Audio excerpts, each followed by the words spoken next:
A Mississippi school district has to pay a $7,500 fine after they started one of their school assemblies with a prayer.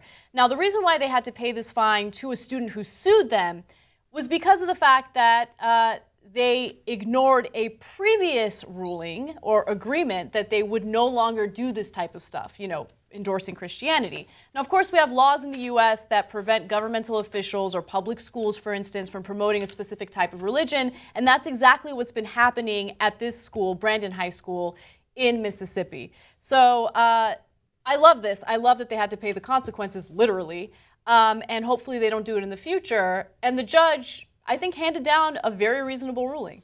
He said, basically, don't mess with me again. I'll tell you what, next time you do it, it's going to be $10,000.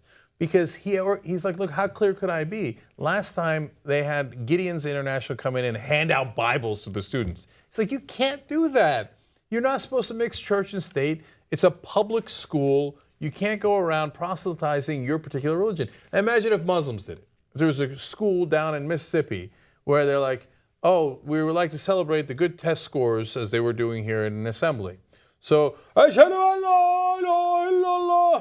mean, of course that's not going to be allowed, right? And they make the students sit through different kinds of Muslim prayers where they talk about how great Allah is. Yeah, it wouldn't fly, okay? Of course it wouldn't fly. Imagine if you had a different religious point of view, the flying spaghetti monster, the satanic cult, or you're an atheist and you tell, hey, I'd like to celebrate before, we honor these students for doing so well by telling you there's no God, so you're not going to heaven, and everybody you know who died is just dead.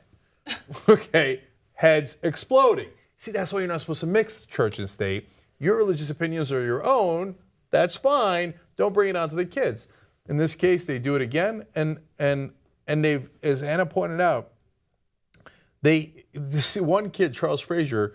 I'm sorry, the former principal is Charles Frazier. Mm-hmm. Used to do it to this one kid. Now the new principal is doing it again. Yeah. They made him sit through assemblies where they would promote Christianity. And I love this kid. We don't have his name, right, because he's a young guy. But he's like, no, no, you're not going to do that, okay? I don't want to sit through your nonsense where you're promoting a religion you're not supposed to be promoting according to the U.S. Constitution. In this case, he personally got $2,500 and attorney's costs. Yes. Awesome. Elbow from the sky. But also, isn't it interesting how this story highlights the projection of conservatives who are very much anti-education? Yeah. Like they will be the first to say that college is bullshit because it indoctrinates students and it teaches them to be liberals, right? Yep. But then they're the same people that will literally use education, public education, to indoctrinate kids with their conservative agenda. Because they think if we want to do it, they must want to do it too. That's exactly right. Yeah. And by the way, teaching kids science is not indoctrinating them. It's just, I don't know, giving them facts. Teaching them gravity is a heads up. Okay? It's not some sort of political or religious motive. And understand, this is not a win for atheists. This is a win for Americans who believe in the United States Constitution. And once you start mixing religion and state, nobody knows which religion is going to win. Even if you're a Christian, you think, we're going to win. Which form of Christianity?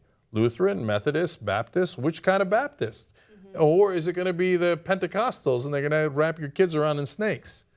Be careful what you wish for. You just might get it. I don't want that. No, we're definitely against that.